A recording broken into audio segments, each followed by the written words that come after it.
Right, last week saw psychic Sally, an old friend of Princess Diana's, accused of cheating in a live show. A member of the audience claimed they heard a man backstage feeding Sally information in secret. So, are psychics all they seem? One woman who insists psychics are not fakes is Lee Catherine, who claims that she herself speaks with the dead. Then there's magician Paul Zennant, who says communicating with the dead is nothing more than a load of old crystal balls. So let's look at this controversy first of all. And this is the way it's been reported. A fan who was sitting in the back row of the Grand Canal Theatre in Dublin during one of Psychic Sally's shows told a radio station that she could hear a man's voice through an open window behind her, claiming that everything he said the psychic was saying 10 seconds later. She added that when theatre staff realised members of the audience could hear the mysterious voice during the performance, then the window was closed. But Stephen Fallon, the general manager of the theatre, said the voice came from two lighting technicians who were talking during the show. So absolutely not a clear-cut case one way or the other here. And then in a statement from her website, the recent performance at the theatre I felt was a fantastic show. I was completely unaware that two young lads who are employed by the theatre as technicians had been accused of feeding me information. I would like to state that I have never met these two boys before in my life. More importantly, they have nothing to do with my show. I have no communication with them. There is no way that they would have been able to talk to me whilst I was on stage. I receive hundreds of emails and letters from people who I have helped over the years, and their support inspires me to continue what I do. Which, of course, you know, we can't judge that one way or the other, but it certainly opens up the topic for conversation. Judge it with something I found yesterday. Basically, she's not denying that she gets any communication from someone. She's denying specifically the lighting people. Well, she says that only her headset is purely a microphone. She does not receive. That's what she said. The headset with the microphone is purely a microphone, and she can't get messages from that, but she hasn't denied having a separate earpiece, which is on the other side. And I'm not saying, for legal reasons, I'm not saying she uses it every show, and I particularly think she won't be using it this week. But if you have a look at her biopic that's on the net, it's a link from her own website. It's called The Psychic Life of Sally Morgan, Part 5 on YouTube, 5 minutes, 30 seconds in. There's a shot of her walking off stage, taking off the microphone and a separate earpiece which she leaves dangling. It's an earpiece. She has worn an earpiece on stage. Well, I haven't seen that, so we couldn't possibly comment. Okay, that's my opinion, but I challenge her to deny that. You say that there is no such thing as a sixth sense. The sixth sense is a vague term because we all have intuition, which I think is based around making, you know, subconscious decisions about things. But I don't think anybody is telepathic, and I don't believe particularly that people can contact the dead, which is the major issue here. I have no real problem with people telling fortunes. Yeah, that's the kind of fun side of it, you know, and I don't think it's healthy. But the problem I have is when people pretend they can talk to dead people, particularly when they're doing it for profit. And you say that you base this basically because once upon a time you learnt the tricks, as you call it, and you did it yourself. Yeah, I've been a magician for 30-odd years. When I was a teenager, I learnt from a guy in Blackpool, my sort of mentor, about these techniques, which we'll probably talk about, like cold reading, things like that. It's basically about judging people's body language, the way they're dressed, the way they react to things, and you basically fish around and tell them things that are quite generic but sound very specific. You know, when someone goes and sees a psychic or a fortune teller, they always do this line about, well, they couldn't have known that thing. I always advise them to record the session because actually there'll be about 70 or 80 misses for every hit. OK, well, on the other side, Lee, you say that you were born with this sixth sense, if that's what this sort of gift, I guess, of being able to contact the dead. Absolutely. If Sally did it, I'd be very surprised because Sally is usually on the money. I'm not sure how something can be generic yet specific, because that's totally, the disparity there is, you know, very, very huge. However, there are, unfortunately, lots of charlatans acting as psychics and preying on people's vulnerability. And at the end of the day, we're dealing with people's lives here, and they should be accountable to law if they're conning people out of it. Absolutely. Obviously, there's going to be some charlatans out there. Of course, there is in any profession. Do you think if you took away the exchange of money, that would separate the people who were really doing it for the greater good and the people who were doing it for profit? It's a good question. Why, if it's a gift, do you know what I mean? And it helps people, why do they charge money for it? If people didn't want to pay for services, they wouldn't pay for services. And I think to a degree, one is saying on Paul's defence that the public are very gullible and they're very vulnerable and they can be duped quite easily. So I think we're underestimating the public. I'm not saying that every member of the public is not gullible or vulnerable, because they are. Well, let's talk about the way that, in that case, if you say that you can talk to the dead, and you don't do the cold calling, you don't do the fishing. I don't even know what cold calling is. Cold reading. Cold reading. Yeah. And so do you fish? Do you fish for what you want people? How can I? If I come to you. Because I always think that if you want to completely test the person that you're going to go and see, I come to you and I say, there is someone that I desperately want to know from. I want to hear from this person, but I'm actually not going to say another word. Could you please contact them and tell me? Yeah, mediumship is evidence, OK? It's evidence of survival after physically passing away. If you were 70 years of age and I said, oh, I've got your grandfather in spirit, hello, at 70 years of age, Grandad's going to have gone to the other side and be in spirit. Evidence is stuff like maybe how they passed, how they looked, characteristics, possibly months of anniversaries such as birthdays, their date of passing. I don't know how I could cold read a dead person because I'm not actually sure. Let me speak, please. What a cold reading or hot reading, as I've been hearing about all week with this, in light of Sally's allegation. Well, it's body language. I don't know what it is, but I can't body language pick and generalisations. Yeah. Body language of a dead person. I can pick it up, and so can many other people. No. The body language is of the living person, so you can see a twitch. You can read a twitch in someone's eyes. I don't really look for twitches because the way I work, but this is only the way I work because everybody works individually in whatever job they're in, is that I tend generally to kind of turn myself slightly this way as I'm concentrating. So half the time I'm not even looking at my clients. Under what circumstances can you do that reading? Is there a specific time and a specific environment that you have to be in to do your reading?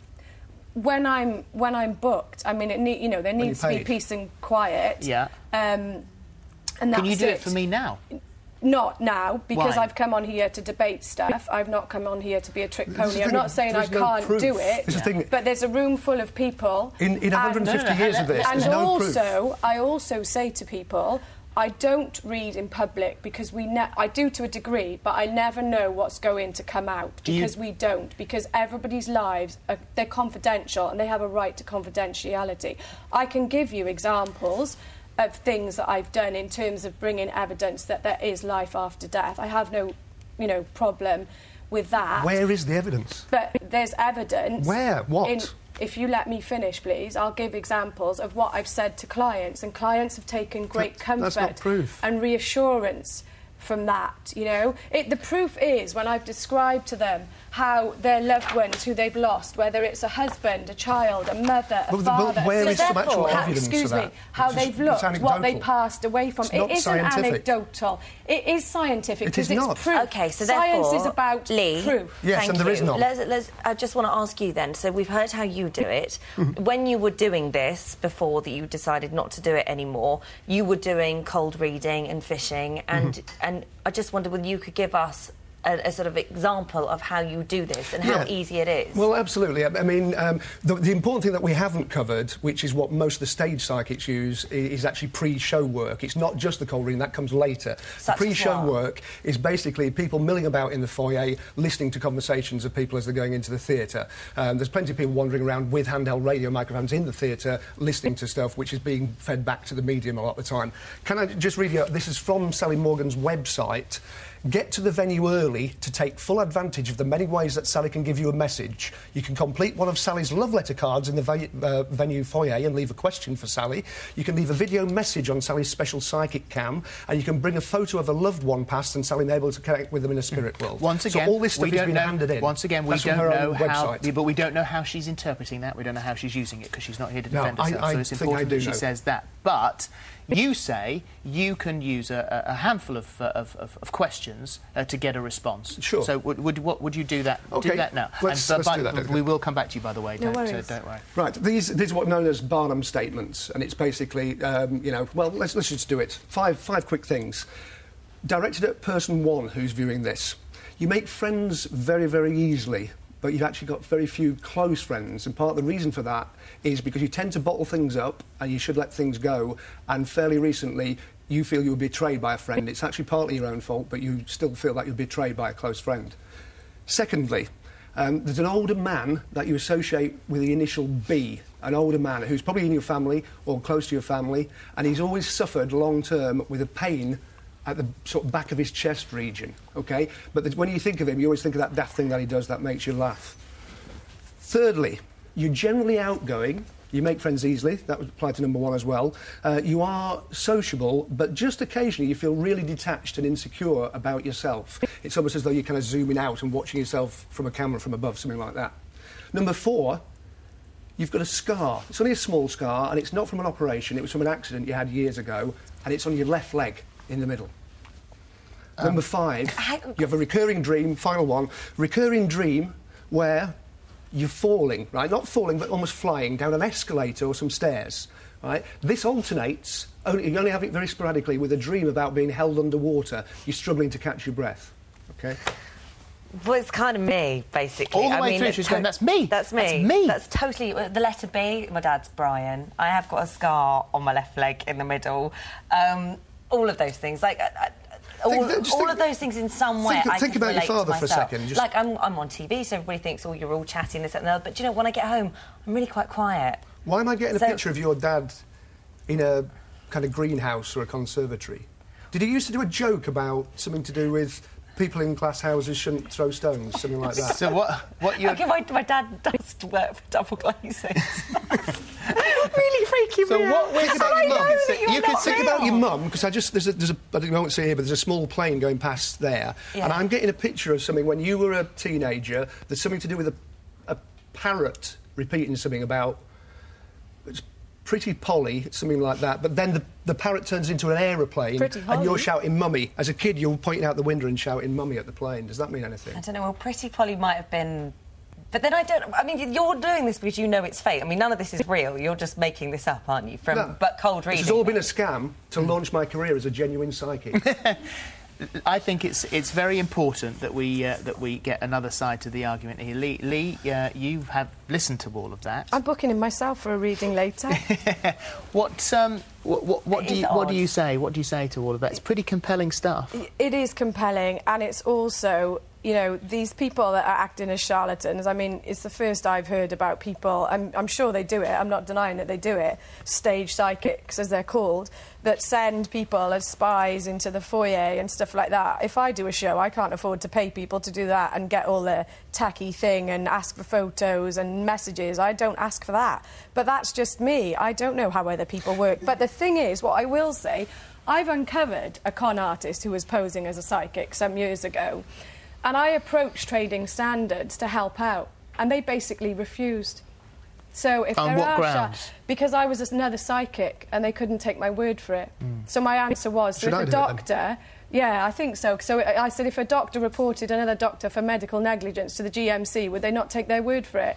So to a degree, people are saying there are laws to protect the public, but then they don't go and act on it. Can I suggest something, just very quickly? It's something we haven't covered. There is a prize offered of $1 million in the States, and it's worldwide, if anybody can prove they have any psychic ability of any kind. It's been open since 1964. It started as $1,000. For years, it's been $1 million. They've had hundreds of applicants, and it's scientifically tested. Whatever the person claims they can do, they design a test around that claim. Would you ever go at that? $1 million?